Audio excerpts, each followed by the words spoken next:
one question that I get asked all the time, how was I able to stay positive and motivated in what was certainly the worst time of my life? I lost all my money, I lost my freedom, I lost my children for a time, my wife bottomed out, right? And I said, I think about it, I said, here's the secret. When I was in jail, in those moments, and the worst moments of all were at nighttime, when you're in your bunk and people were asleep and you're alone with your thoughts and you could just really get negative. And the answer is that in bed, when I was alone with my thoughts, I would close my eyes and I would visualize the faces of my two children.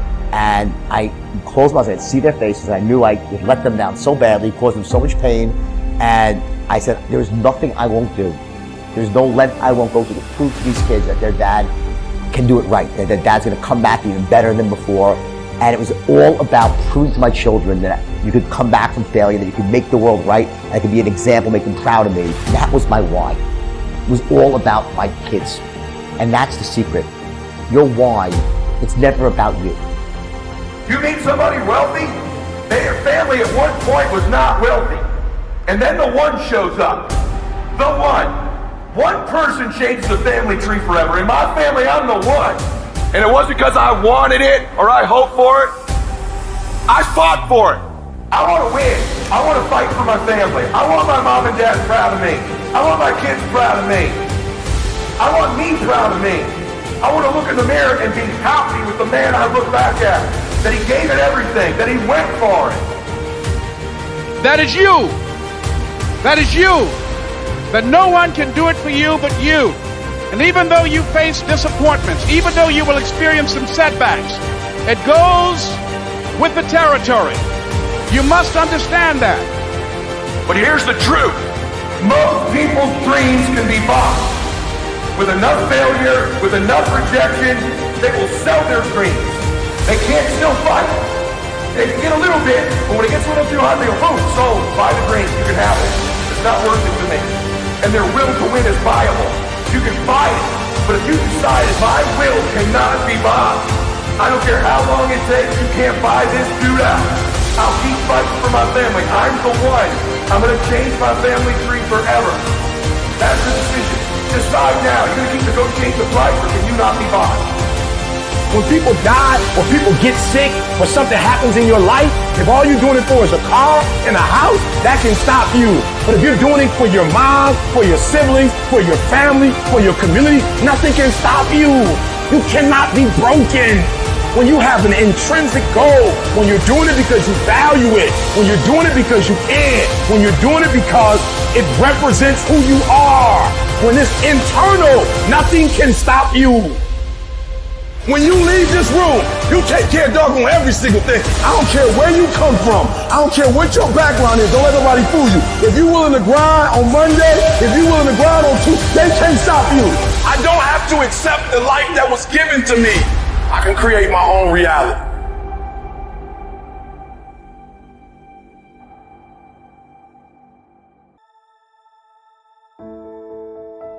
This paradigm concept is pretty powerful. To be able to shape your future, you have to be willing and able to change the paradigm. Now, you see, we're all able, but we're not all willing. We're not all willing to study the same thing over and over and over and over and over and over again. I mentioned about Phil Goldfine.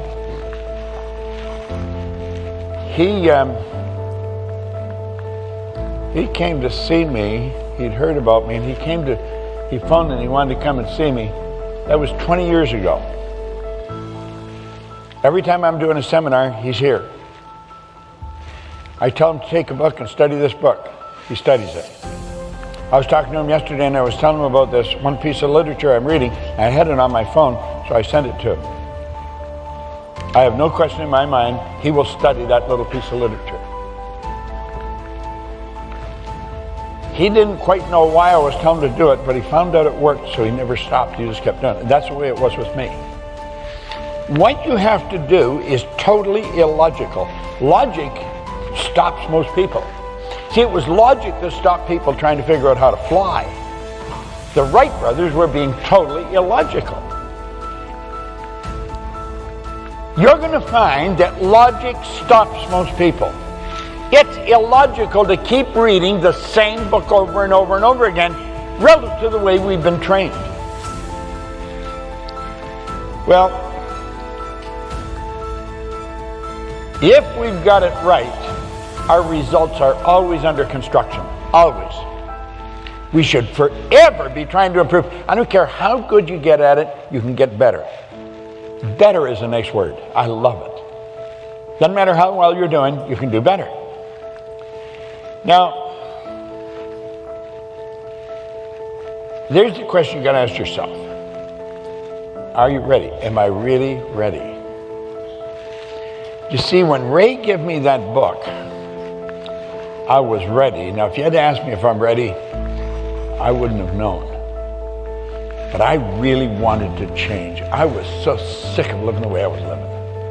I wanted to change. I wanted to change all kinds of things. As he told me, he said, you could change your environment. I didn't consciously and deliberately change who I was mixing with, but I automatically did. I started to mix with a totally different group of people. We're attracted to people that are much like ourselves. And if we want to change, we've got to start surrounding ourselves with the different people. Charlie Tremendous Jones was a great speaker, good man. God, I like that guy. He's gone now, but he said, he used to phone, "Tremendous Bob, how are you?" And he was a wild man when he's speaking. He said, we are the product of the books we read and the people we associate with. Simple rule, and he's right. Well, that's what you have to ask yourself, am I ready? You can't develop and manifest your greatness. You can't be a high achiever if you don't feel good. You don't take care of yourself. So I'm taking care of me. And then you know what? It takes the edge off your life. It helps you to manage things rather than allowing them to manage you. Gives you more personal power to deal with stuff. Take care of you. Now here's something else I suggest for you. Become aware of what your needs are and develop compassion toward yourself despite your human defects. Develop compassion for yourself despite your human defects. You will never be perfect. Hello. You will never be perfect. You're human. You've made a lot of mistakes. You've done a lot of dumb, stupid things. Guess what? You're not through yet. You're going to do some more. Hurry up and get it over with. It's all right. You got to learn to be gentle with yourself. Make it all right. What you don't know, mistakes that you make. It's okay. Handle it. Learn from the experience.